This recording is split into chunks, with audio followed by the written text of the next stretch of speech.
Hello, everyone. I am João. I'm a PhD student in Brazil on the topics of paleontology, but I'm also a biologist with a master's in biological sciences. And actually, my PhD is on biological sciences slash paleontology. But I mean, that's not important for now. Um, I have been talking about the Varginha incident, or the incidente em Varginha, as we say in Brazil. And I've been writing about it a lot. I wrote a full dossier on this topic, and it's published in Portuguese, but also on Amazon. You can find it, Varginha 1996, Fact or Faked. Fact or Fake, actually. And so I'm here because I know one thing or two about this case and about what this guy is talking. I mean, Carlos de Souza is no unanimity in the Brazilian circles of ufology, because there's lots of contradictions, and I'm here to maybe evaluate his statements, and hopefully my English is not that terrible, so you can understand what I'm talking about. Let's go.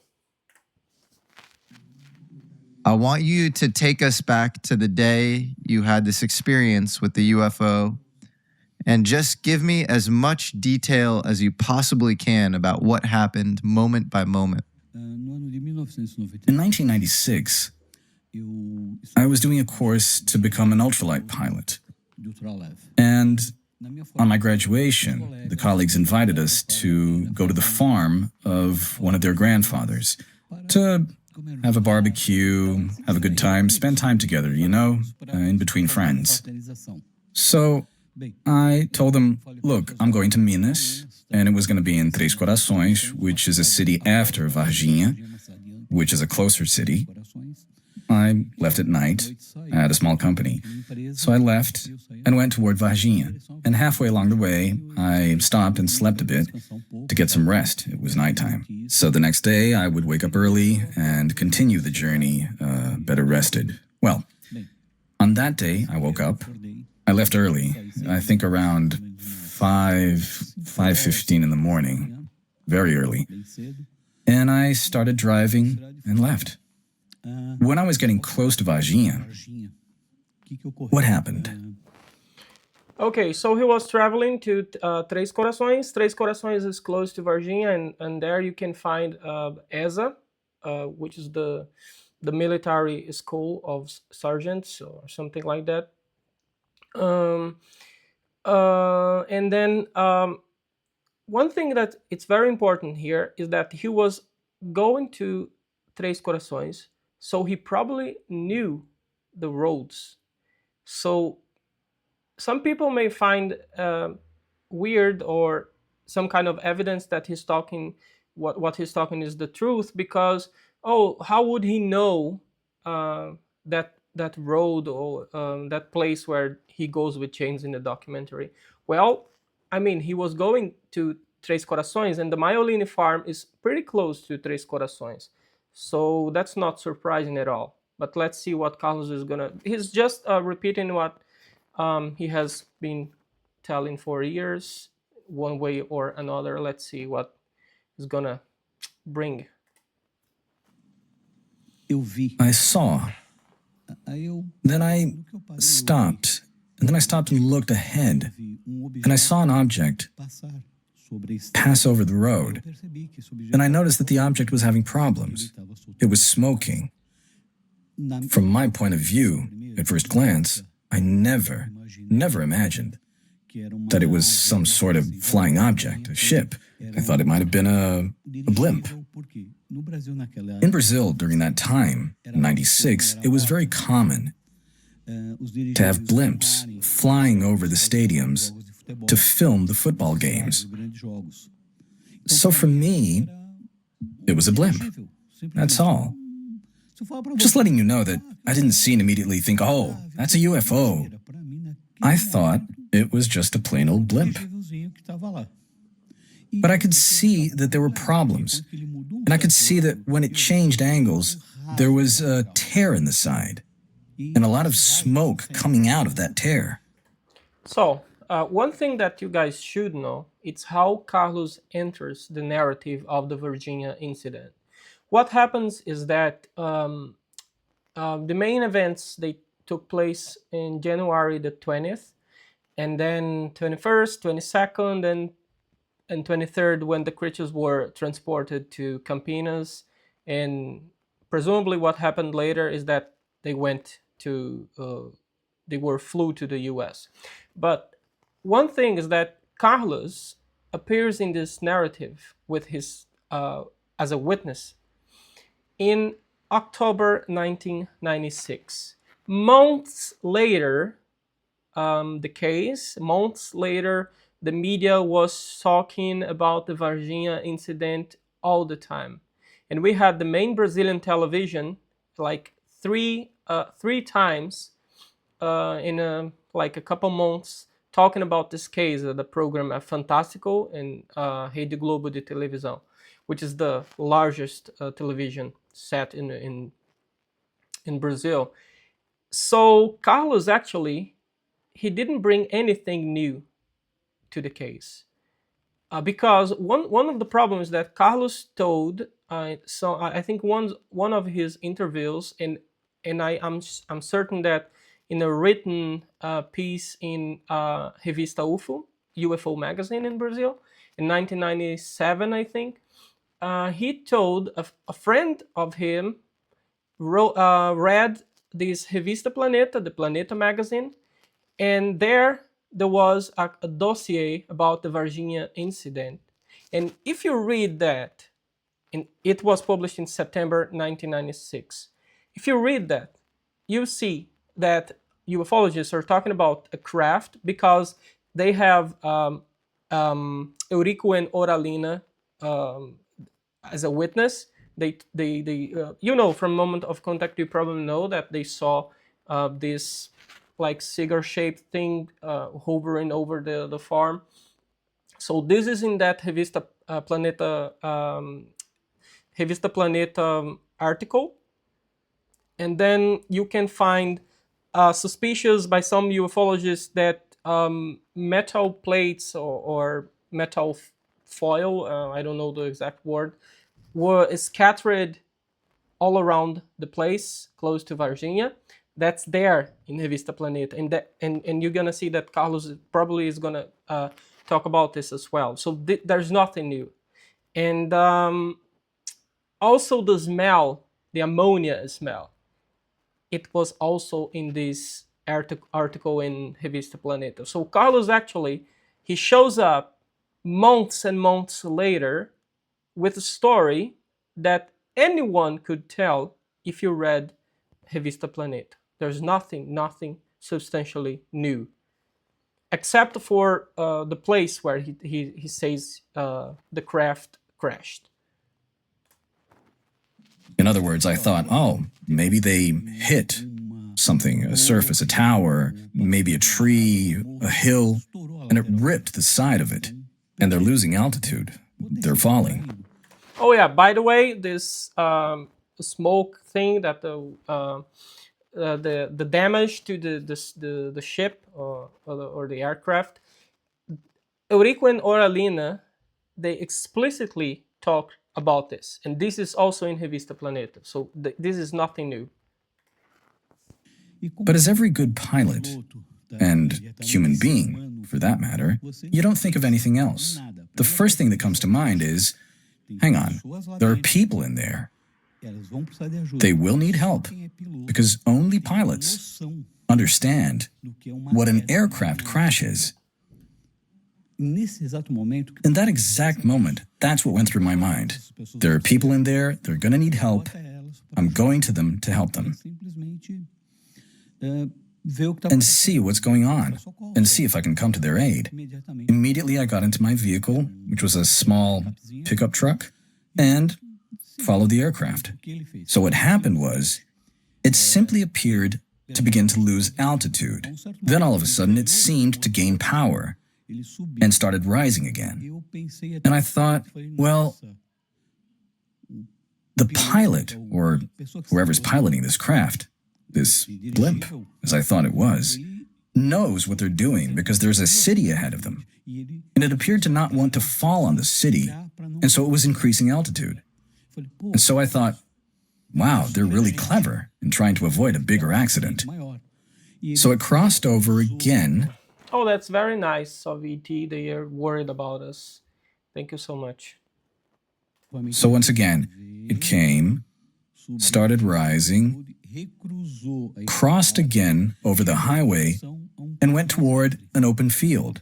And following it, I looked up, and I could see the object all of a sudden lose altitude totally and fall.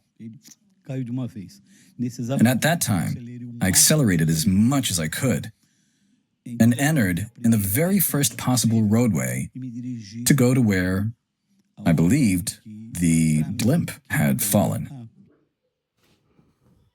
Okay, nice. Well, Com certeza.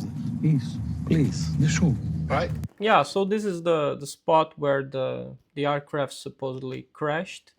And I find it not impressive at all that Carlos was able to go to this place because, I mean, he was there with ufologists in 1996, and he just said that he was going to a farm in Três Corações. So I mean, he probably had a map, or he probably knew where he was going. Otherwise, how would he get there? So that's not impressive at all that he knows this place. Let's go.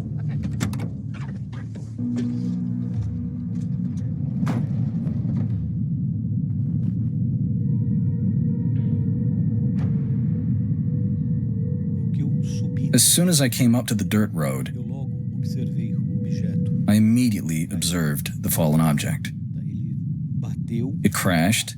Se vê que ele It seemed to have bounced the rear end of the craft, traseira dele. which was completely destroyed. All right, he said this in other interviews, and okay, but one thing that I think it's missing here, but he's probably going to talk about it, is that sometimes he says that when he arrived, the military were already there, and other times he says they came like 10, 15 minutes later. So you can't have it both ways. But let's see what in this version what he's gonna say. There were pieces everywhere, and the front of it, which was practically half of it, slid further and ran into a tree. I mean, if you have watched Roswell 1994 movie, which was 2 years before the case, and I mean, it's everyone knows this. Everyone in the UFO community and knows this. And the thing is, this is pretty similar to what we see in one of the takes in that movie. You see like aluminum scattered all over the place. And that it's pretty much the scenario that Carlos describes, like people there, like catching the metal and the aluminium-like thing, and I mean, this is very suspicious.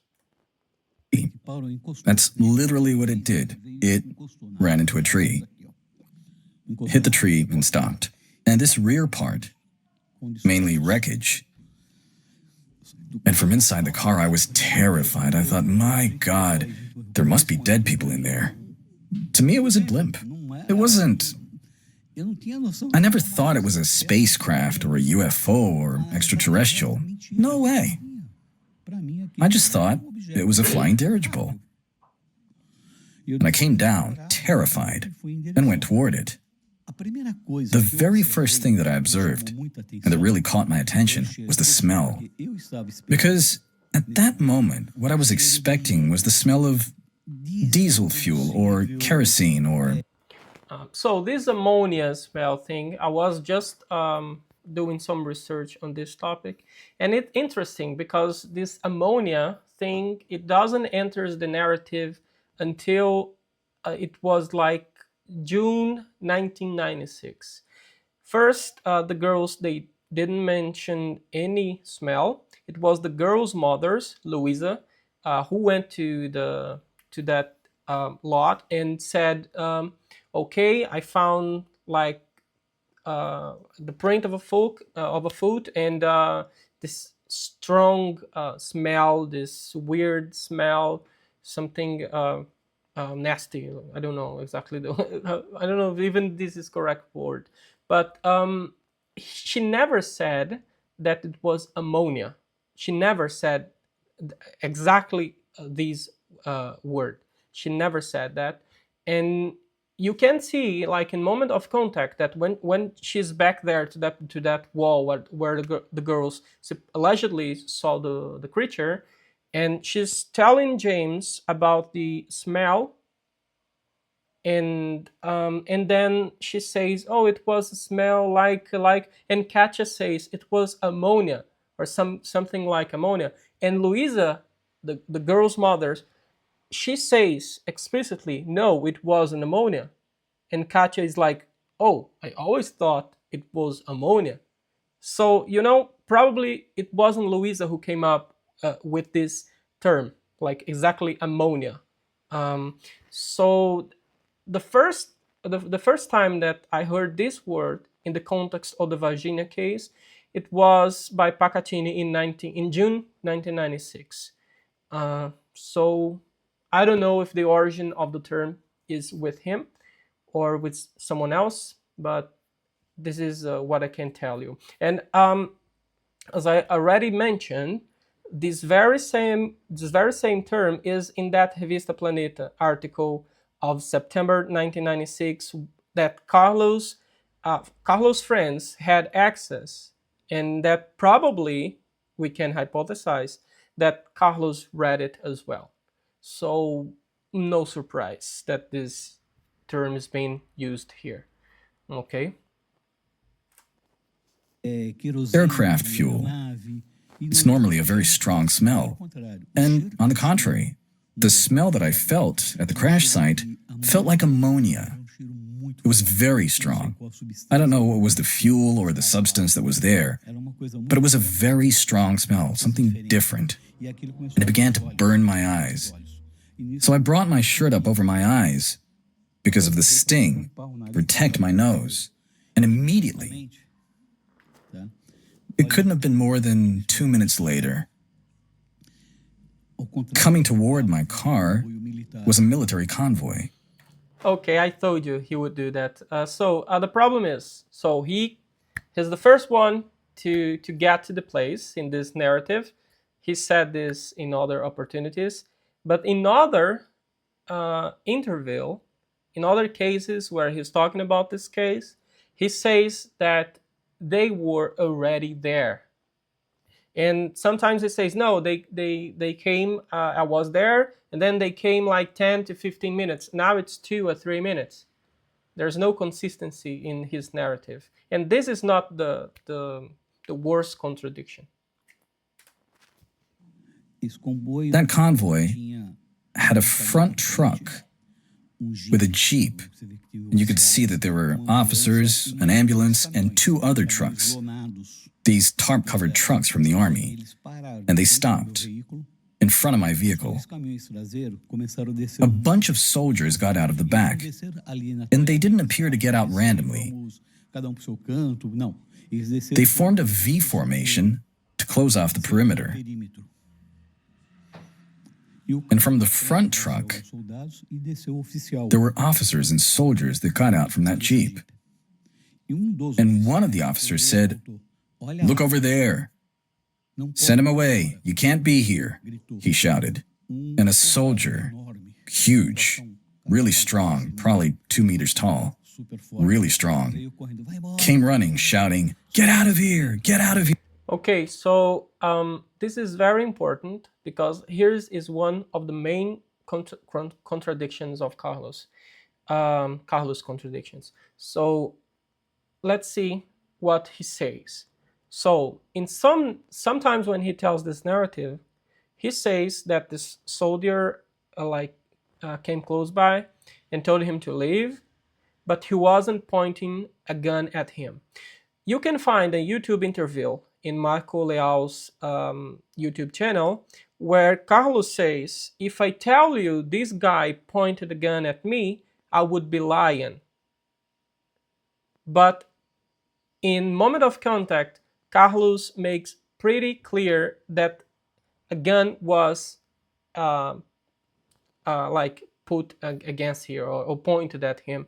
And he says the same in the Rede Globo new documentary. He says the same. And he said the same in that press conference in Washington. So this is a pretty big contradiction. They either, and I mean, in the original like record where Claudio Icovo like shot Carlos telling the whole story, there's no mention to that. There's no guns pointed at him. But now, 30 years later, his I mean, or even 20, because 26 or so, because Moment of Contact first aired like in 2022, or I can't remember anymore. So do the math. And now he says this. Oh, they pointed again at him. It doesn't seem to me that in 1996 he would forget to tell Claudio Icovo this very specific event, if it were true. So let's see what Carlos is going to say here. Guns or no guns pointed at him. Let's see. Here, and just at that time, I could see quite a few pieces of debris on the ground, and I picked them up, and it was kind of curved. And then I was surprised to see how light it was. You know, aluminum foil that you use to wrap up chicken to roast that you use normally in the kitchen? It was that kind of weight. It didn't weigh anything at all. And I thought, well, this is strange. All right. So I said, I'll keep it. And so I crunched it up. And so I made this kind of movement, you know, to put it in my pocket. And what happened was this foil or this sheet regained its shape. I mean, you guys know where this comes from. There's a movie with this exact scene in 1994, which is Roswell. I mean, everything this guy is telling when he's talking about details or something like that smells like Roswell. And some people want me to believe that actually is because it's the same thing. Like crash at Roswell and crash in Virginia, same material. So they are seeing the same things. Well, I would rather believe that Carlos is being inspired by the movie or by the Roswell story. It's not necessarily that it's the same material with the same properties. I mean, you have to be truly, truly gullible to take this as a good evidence that the material, that the craft material at Roswell and the Virginia incident are the same material. This is just believing. You can't like I can't express how this is frustrating because it makes no sense. I mean, it makes sense logically. It could be possible, but it could also be possible and very, very possible that he is replicating what he knows about Roswell. I mean, this is pretty obvious. So I thought, what is this? I was completely floored at that moment. And then that soldier arrived, took his rifle and started hitting me in the chest and saying, "Get out of here." And I started to question him, saying, "No, there are people there who are going to need help. I'm going to help them. I'm a pilot, man. I know what they're going through. I want to help them." And he said, "No, get out of here." And I confronted him and I said, "No, I'm going to stay." He took a step back, raised his gun, cocked it, and pointed it at my... And there it is, gun pointed at him. Carlos, you can't have both. You can't have it both ways. They either pointed a gun at you or they didn't. And you expressly said in that interview with Marco Leal, which is one of the, I think one of the producers of Moment of Contact, you told him that you would be lying if you said a gun was pointed at you. So are you lying, Carlos?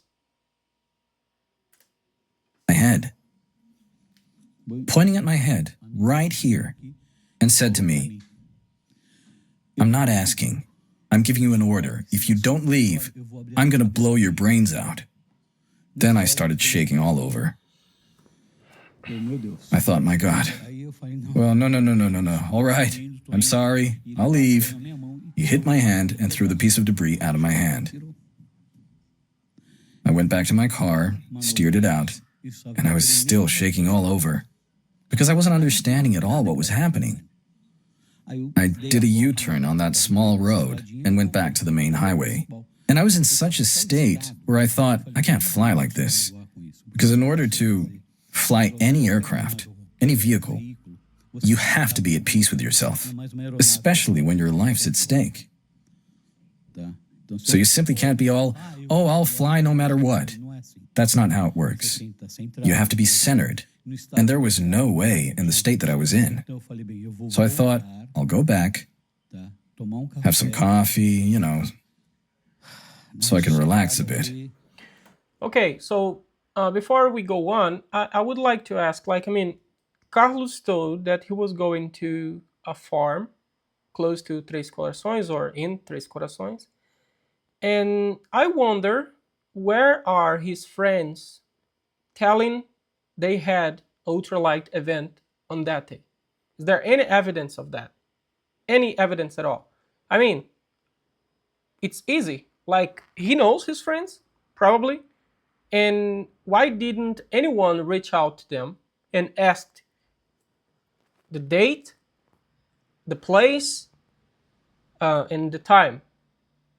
No one has ever provided this information, as far as I know. It's definitely not in James' documentaries. So where's the evidence that this ultralight event occurred and that Carlos went there, or was supposed to go there, but he didn't because of the crash, and he was not feeling good, and he went back to São Paulo where he lived. And let's let's say that there are many reasons for you tell a story that's not necessarily because you saw alien aircraft crash close to Varginha. This is not the only reason, the only possible reason to tell a story. And but anyways, let's go with Carlos. Let's keep going and see what he's bringing. At that moment when I was going back, the following thought came to mind. Look, this is probably a government experiment because I didn't think it was a spacecraft or an extraterrestrial object. To me, it was a government experiment that I shouldn't have seen. In other words, I was in the wrong place at the wrong time, saw what I shouldn't, and they sent me away. To me, that was it. Period. I turned around, went to get some coffee, and when I stopped, because in Brazil, every gas station, they have places where you can have coffee, something to eat, and they're always at the side of the road. I went in, told the young man, could you please get me a coffee? And he said, what's wrong, mister? You're shaking. I caught my breath. So this is a the development of Carlos' narrative, because in the original one, when he told Claudio Covo about this alleged crash in 1996, in October 1996, he didn't bring this conversation with this person that he's talking about now. So this is a further development. And saw a black car. It's what at the time in Brazil we would call an Opala. It was popular in Brazil. It pulled up. Two people in blacks. When he told this the first time in 1996, he mentions only one person. He doesn't talk about two, if I'm not wrong. You can find this video on YouTube, and so you can check.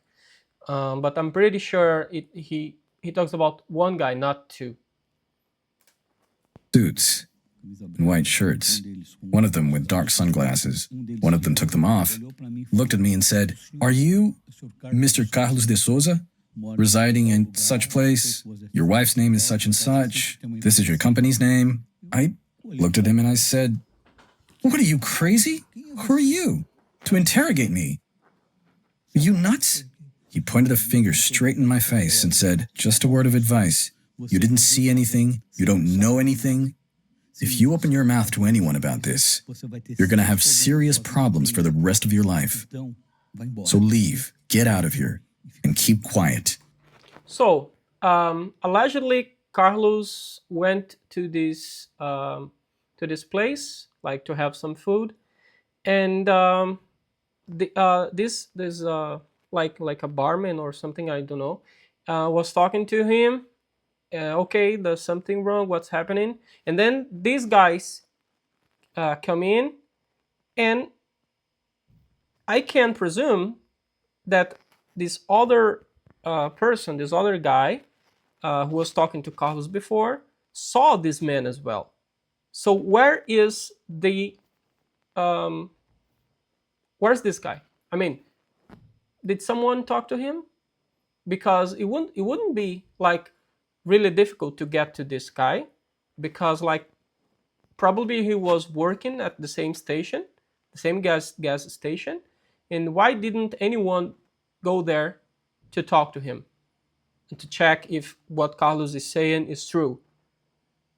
I think there's no evidence besides Carlos' own statement about this encounter.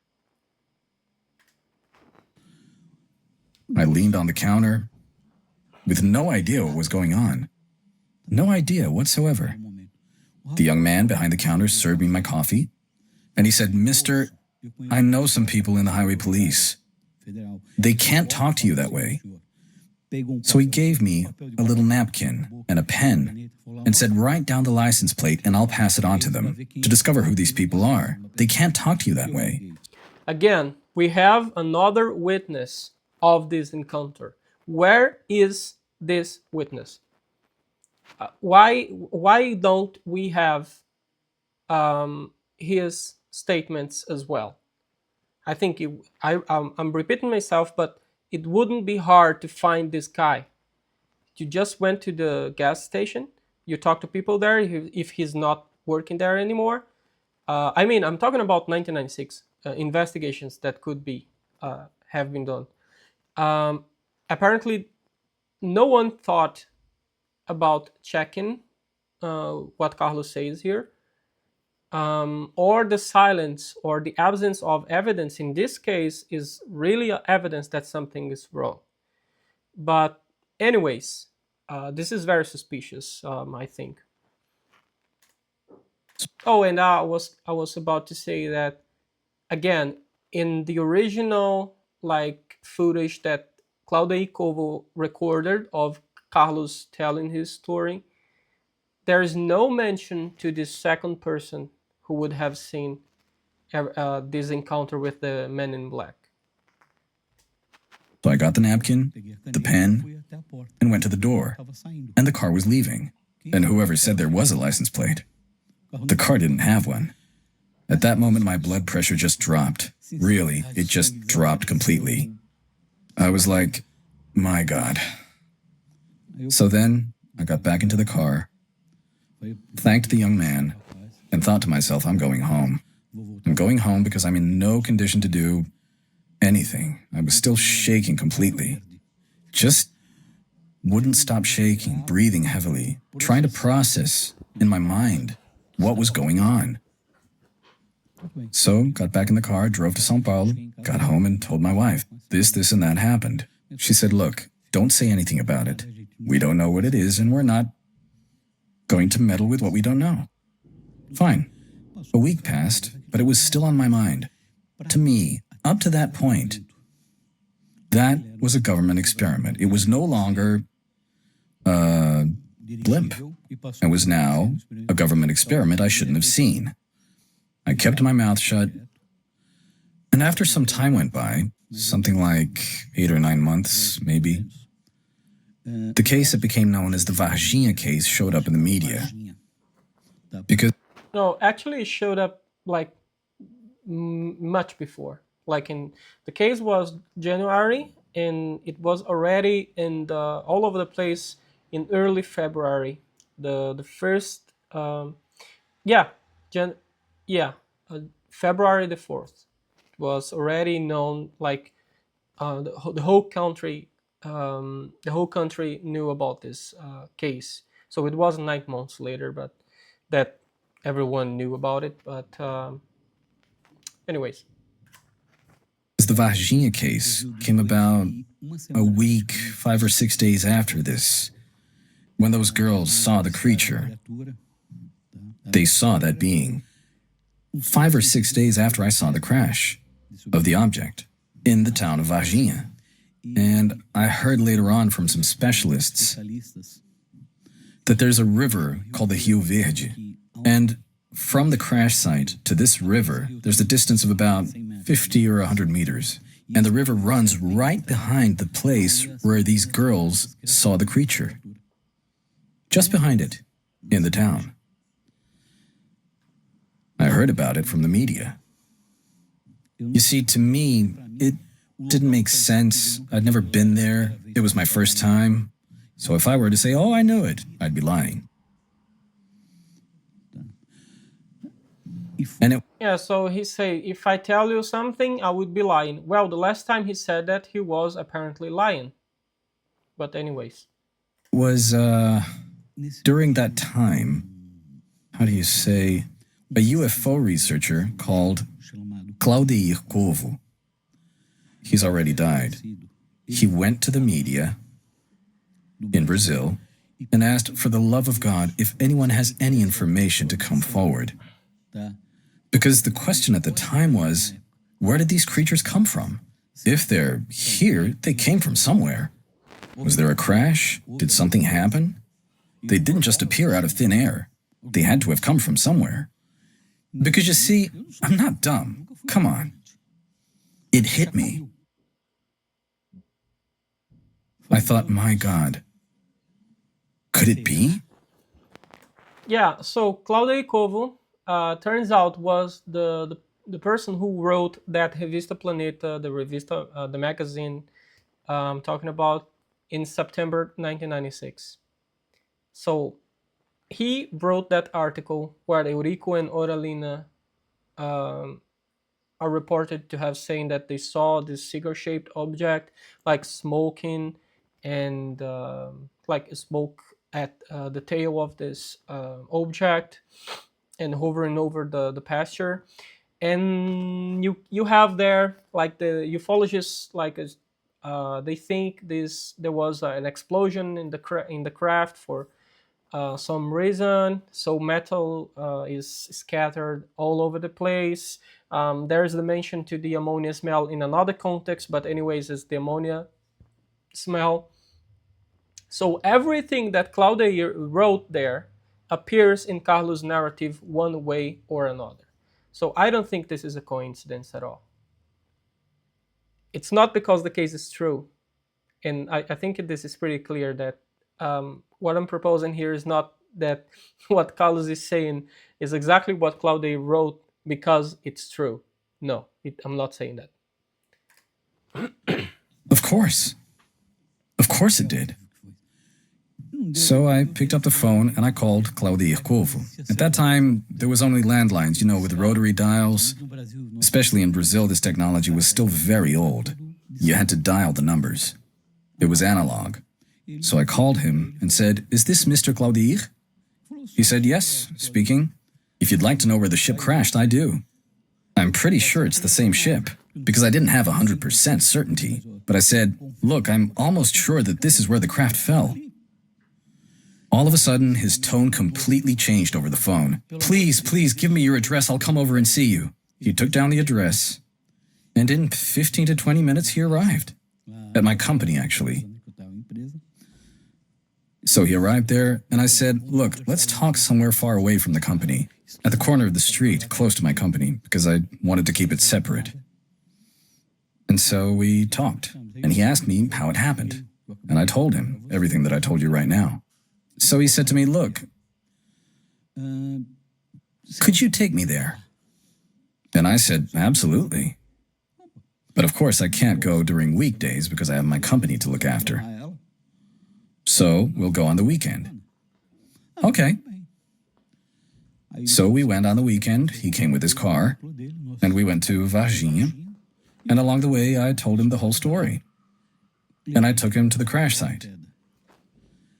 When we arrived there, he sat down and was like, my God. You know why? The tree that I told you about that the ship ran into was burnt to a crisp. I mean, it isn't surprising that in a field you find a burnt tree. Is it really like hard evidence that an alien aircraft crashed at that site? Is that good evidence at all? I don't think so. And from the foot of the tree, there was a kind of a circle, an elongated circle. All of the vegetation was growing around it, except for inside that circle. There wasn't anything at all. Nothing. And he said, my God. And it was the shape that I described to him. I told him, and he asked me, what was the shape like? Okay, I mean, you can't check against the record what he's saying, but the fact is, if a tree is burning and maybe the fire spreads around, the most probable shape that it will leave is exactly a circle. It's because it spreads to all sides in all directions actually, and then you get a circle or something circle-like, and okay, but 9 months later, yes, darling, the tree probably didn't burn 9 months later, and nothing grew then. It could have been burnt again, just a couple months or days, weeks before they went there to that field as well. This is no evidence, again, this is no solid or hard evidence that an alien aircraft crashed at that site because there was a tree, a burnt tree, and this shape on the ground. This is no hard evidence at all. I said, it was like a cigar, a cylinder. Today, it's known as a tic-tac. The same shape. Cigar, cylinder, this is the same description like Eurico and Oralina gave, the same descriptions present in that Revista Planeta, the Planeta magazine. They expressly talk about this shape, so it's no surprise that Carlos is describing the same way 9 months later. So people can understand the actual shape of it. People like to say, oh, there were blinking lights. Not true, there were no blinking lights. It was only that kind of aluminum foil, very polished, and the early morning sun. Its rays would reflect on it and it would shine. But there were no lights. Oh, there were colorful blinking lights. No, there was none of that. Only the shine of the actual metal. So he got down there and he took samples of the tree, took samples of the soil, and took them. Months later, and he recorded all of this using Super 8 cameras, which were big cameras that we had at the time. Not entirely sure you had to use those film rolls that you had to put in to record. It was the latest thing in technology at the time, at least for us. So he simply collected those samples, took them to the lab, and some months later he said that the lab results indicated that the burning of the soil and the tree was caused by chemical products. All right, where are these exams? Where are they? I mean, I read Ubirajara Rodrigues' book, The Varginha Case. It was published in 2001, and definitely there's no result presented there. And you're gonna say, oh, but Ubirajara hid everything, but he doesn't believe the case. I'm talking about 2001. Ubirajara was still a believer. He believed the case. He wrote a full book on the topic, where he collected the evidence, which he thought showed the case was real at the time. But there, in no place, you will find what Carlos is saying. There's no reference to these lab exams in the sense of something really chemical and to have affected that tree. That simply isn't there. So I don't know where Carlos get that from, and I would like to see the lab exams. So probably Claudia Ikovo left these documents somewhere else. And where are they? I would like to check them and see, because one of the problems with the Varginha case is that people say documents show this thing, and then you go to the documents and the document definitely doesn't say what people say the document is saying. So I have to see the document so I can make a better judgment. But it's pretty weird that these exams aren't mentioned in Ubirajara's book, like in any detail, and I really can't remember. And I can't also remember in this being described with any attention in incident in Varginha, with this Varginha incidents, Pacatini's book. So where's the evidence actually? And that they were unknown. In other words, if I had any doubts, they were gone then and there. And something interesting that happened, that I always like to tell, is that close to the crash site, there were two houses. One small, simple place because it's in the middle of a big valley, and James filmed it there. He filmed it and showed it to us. I took him there. It's a very small house. And the people that lived there were your typical country people, very modest. They lived there with their family. So Claudia Ikovo said, look, if you saw it, these people also saw it. And I said, yeah, I agree. Let's go there. So we went down. The owner of the house started to shout with his sons and his daughters. Get inside! Get inside! Shut up! Don't say anything! They went in and he locked the house completely from the inside. So we knocked and we said, sir, can we please talk to you? But he kept shouting, go away! I have nothing to say to you guys. I already spoke to the army. Go away! And since he wouldn't talk to us, we thought, I guess we'll have to leave then. We can't force anything out of him. I mean, let's suppose that this happened. Everyone knew the case by this time. And I have to confess, and you have to believe me, and you have to agree with me, actually, that it's not everyone that takes ufology seriously. And it's not everyone that want to talk about this or think that's even like an object of your attention. Like, so again, people just don't want to be bothered, right? And what's wrong with that? There's nothing wrong with not wanting to talk about something that you think is not worth of your time. So, well. Then we saw the house in front of it, which was a farm right across from it, filled with cattle. And so we headed up there, because it wasn't plain or anything. First there was a plain surface, then a huge depression, really deep, way down, right next to the river. So we went up, and we knocked on the door of this house, the one with the cattle, and an old man came out. And we said, good afternoon, how do you do? Could you kindly tell me if you heard anything unusual around here in January? And the man said, of course I did. My entire house shook. And we said, wait a minute, what? I'm telling you, mister, it was 5 a.m. I came out to milk the cows, and all the cattle started to get agitated. and there was this large noise, and my entire house shook. Pay attention, he's telling it was 5 a.m.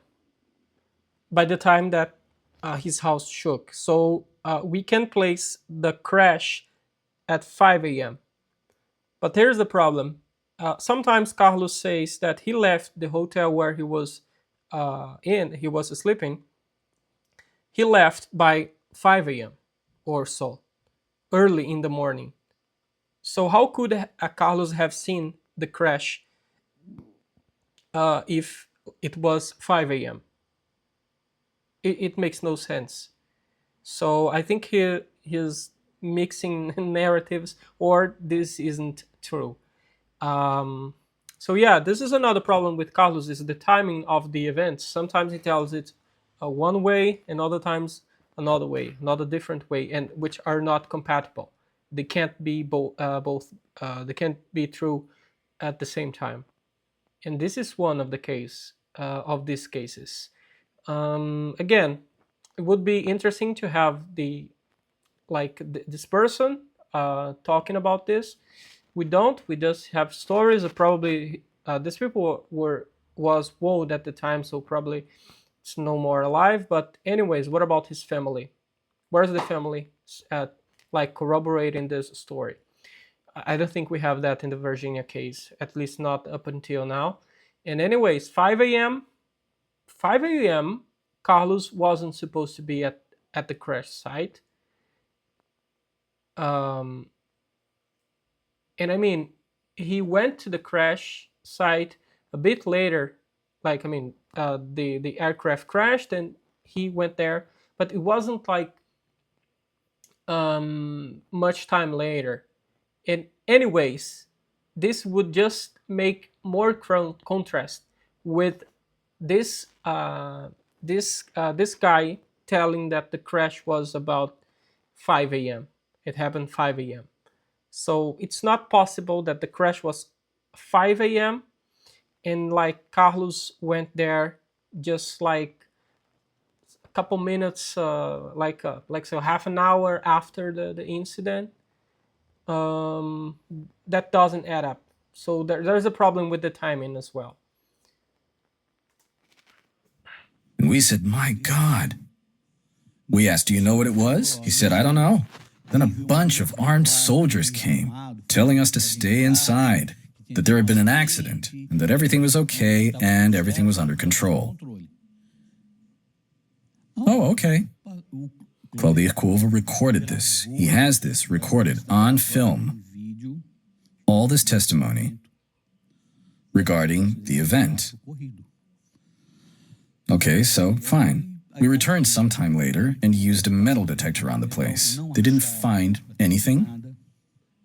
They said they found these small springs, but all of these testimonies were with this researcher called Carlos de Souza, and he died all of a sudden. And his daughter kept them. She's a psychologist, and she's how can I say, a very good person, a very calm person, easygoing, thoughtful. And she herself says that her stepmother destroyed all the material. And she's So here's the excuse for not having the evidence. That's so fun.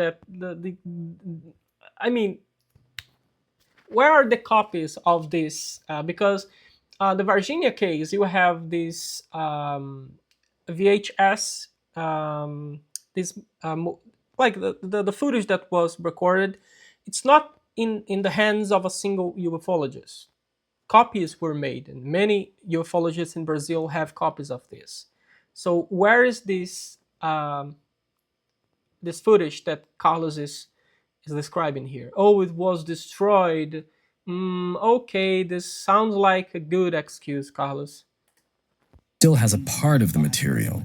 She kept it, being his daughter. So she has that with her. So if you ask me what material does she have, I don't know exactly. All she said was she had a part of it. So I thought, okay, that's good. Oh, cool. It's proof. Great. I was really happy. And I was asked, why were you so happy? Because I was tired of being called a liar.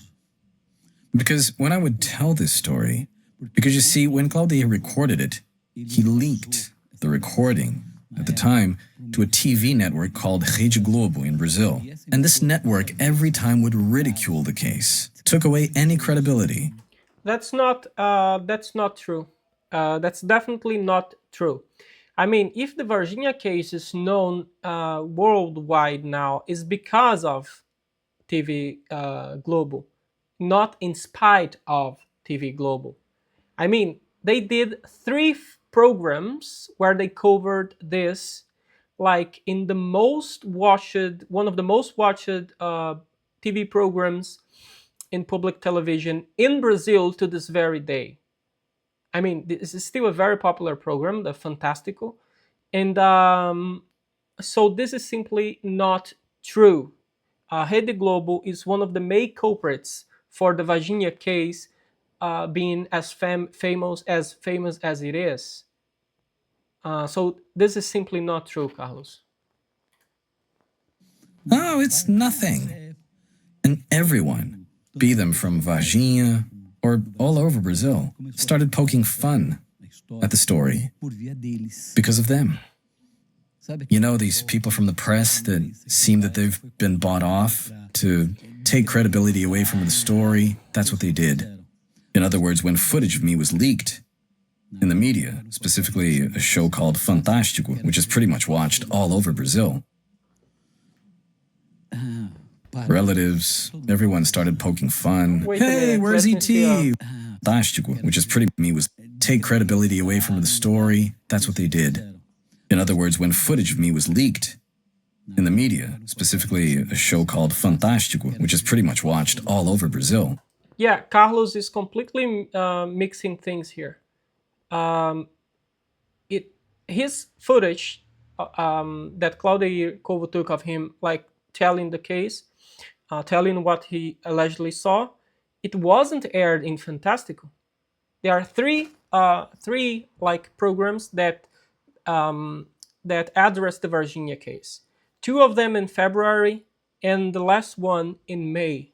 After a meeting in the May the 4th, there was a meeting very popular now in the narrative, where Pacatini told the names of the military involved in the alleged operation, but Carlos was never shown on Fantástico. That's simply not true, and you can check it against the records. Just go there and see the three programs. Carlos is simply not there because he wasn't part of the narrative yet. Relatives, everyone started poking fun. Hey, where's ET? Where's the alien? Because if someone would say, I saw the creature, that's a lie. I never saw the creature. I saw the crash site. There was no time to see it. So pay attention here to what he says. Fun. Hey, where's ET? Where's the alien? Because if someone would say, I saw the creature, that's a lie. I never saw the creature. Okay, so he's saying that if I tell you I saw the creature, that's a lie. I never saw the creature. Well, turns out that there is a YouTube video with English subtitles when Carlos is submitted to a session of regression, hypnotical regression, or regressional hypnosis. I don't know how to say that in English. But in there, Carlos says he saw the beings. So I ask you, are you lying, Carlos? Or we can't trust the regression? Because you tell lots of things there in that regression. You say you saw the beings, that you were implanted sometime later, that they visited you again. So, well, are you telling the truth, Carlos? That's what I ask you. Are you telling the truth? Because you just said, if I tell you I saw the creatures, that's a lie. And then there's a video uploaded on YouTube known like since 2023 where you say during this hypnosis section, where you say I saw the creatures, that you saw the creatures, that somehow you communicated telepathically, presumably. So what is the truth, Carlos? Again. Saw the crash site. There was no time to see if there was a creature or anything. I didn't see anyone. Because I believe I arrived something like 3 or 4 minutes after the crash. Just after it happened. Oh, you didn't see a creature? No, I didn't. But you? No, it's not true.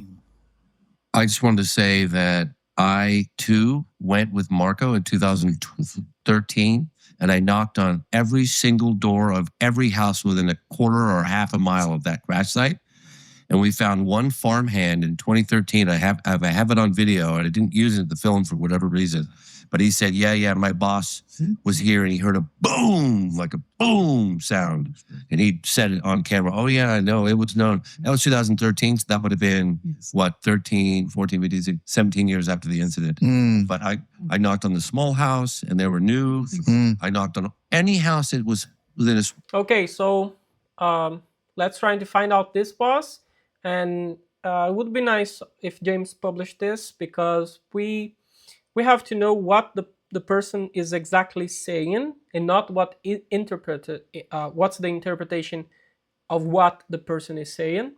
And one thing is, when was this boom? When exactly? We want to know exactly when, the timing of the events. And I mean, many years later, you get such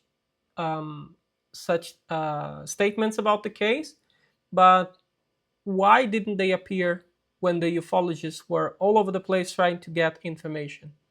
Oh no, because people were afraid. Okay, excuses again. But anyways, I would like to see this footage, because we have to evaluate what the person is saying, not the interpretation of someone, of what another person is saying. And by the way, this person is saying that his boss told him.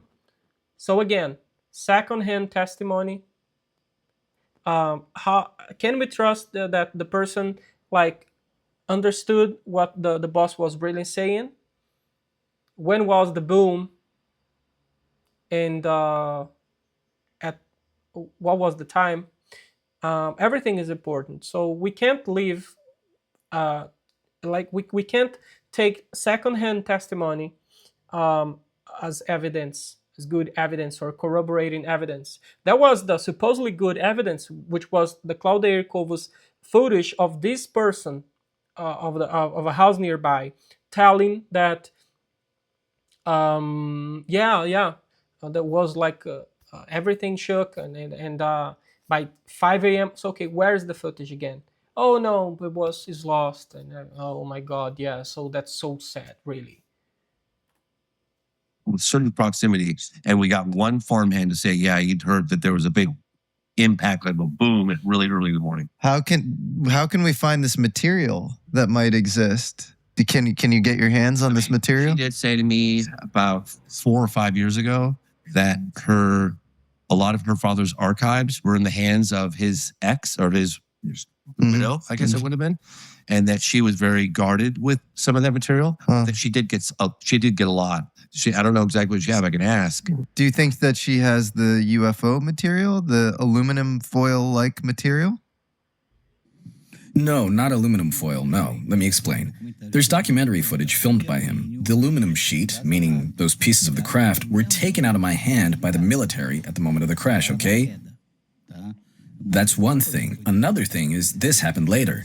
The evidence she has from the soil, from people hearing things, was recorded by Claudio Corvo 8 or 9 months later, proving all of that. And what I described ended up connecting everything, like putting the pieces together. Everything the girls talked about, everything people in the city were saying, because it all started there. The first contact, the first moment, happened right there. Who's this guy with the Super 8 camera that went with you to take soil samples and to look at the burnt tree? Who is that exactly? That's Claudio Corvo. Well, look, I know that Claudio collected the material and sent it to a lab. Now, if I told you exactly where, I'd be lying. Because, look, for me, at the time, it was simply the crash of an object. I never had much awareness of this kind of thing because Oh, it's so fun that no one knows everything when it's really important. Okay, okay, but Carlos doesn't have to know about the lab, but anyways, I'm still waiting for this footage. Apparently, James can try and find it, but I think that he won't. And okay, let's see what happens in the next months. I was never really into it. I was always very skeptical about this type of phenomenon, you know? I didn't really pay attention to it. In fact, a well-known Brazilian researcher who is a co-producer of Moment of Contact named Marco Leal told me something years later, now around 2019, something like that. In an informal conversation with friends, he said to me, Carlos, do you realize you're one of the few human beings who actually held a piece of a non-terrestrial object in your hand? And I said, huh? You're right. That's true. I never thought about it that way. I never, ever gained anything from this. And this is interesting because just to... Again, oh, I mean, not again, but I explained something like this to James on Twitter. If you earned anything or nothing, it has nothing to do with the truth value of what you were saying. These are simply independent things. It doesn't matter if you gained anything, or if you didn't, if you were paid or not. Well, sometimes when you're paid to say some things, it can be very suspicious. But the fact that you gained anything, that you earned anything out of this, it doesn't make your statement true. These two things, they are simply independent, although they can be correlated, but one thing doesn't imply the other. All right? This has to be like made crystal clear, because apparently this UFO community has a really major problem with fundamental logics. It's unbelievable. Continue the story I was telling to put everything in order. Everything that happened so you can understand the whole picture. When it came out in the media, everyone started mocking me. Oh, the alien guy. You saw the little alien. People laughed at me. They lied. Because when someone is an outsider, they don't have to believe. But when it comes from family, cousins, relatives, that hurts. I was harassed a lot. Okay, so I think I'll stop this video here. Maybe I will show up again with a video on what Dr. Italo Venturelli, which is the neurosurgeon, what he has to say and what's the problem with his statements. So spread the word and hit the like button or the dislike button. And leave your comment. And I mean, keep thinking about what Carlos is saying and check against what we really know about the case. And at the end, make your judgment. Do you truly believe him? That's what I ask you, okay? So that's it. Bye, guys.